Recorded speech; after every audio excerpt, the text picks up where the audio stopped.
В тяжелой атлетике Юлдуз Джумабаева, тренер первой спортивной школы Агдепинского этапа Главного управления физкультуры и спорта Дашогузского вилаята, выступив в весовой категории 49 килограммов, взяв суммарный вес 161 килограмм, завоевала второе место и серебряную медаль. Студенты Туркменского государственного института физкультуры и спорта Али Бабамрадов, выступив в весовой категории 55 килограммов, завоевал второе место и серебряную медаль с суммарным весом 215 килограмм.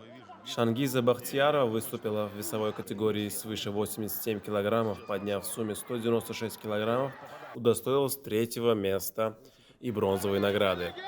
Атаджан Даиев, выступив в весовой категории свыше 109 килограммов, в сумме поднял 351 килограмм, завоевав второе место и серебряную медаль.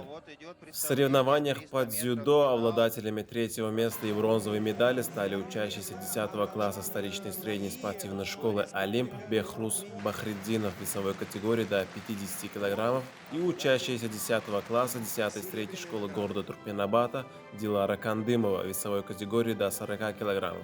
И Насиба Нариманова, ученица 10 класса 45-й специализированной средней школы Чаржовского этапа весовой категории 67 килограмм. В стрельбе из лука Эзиз Мухаммед Сахедов, учащийся 10 класса 27-й средней школы города Ашхабада, завоевал бронзовую медаль.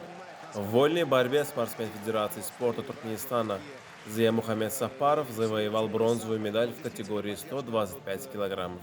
У каждого присутствует, да, наверное, белорусов чуть громче, чуть теплее встречают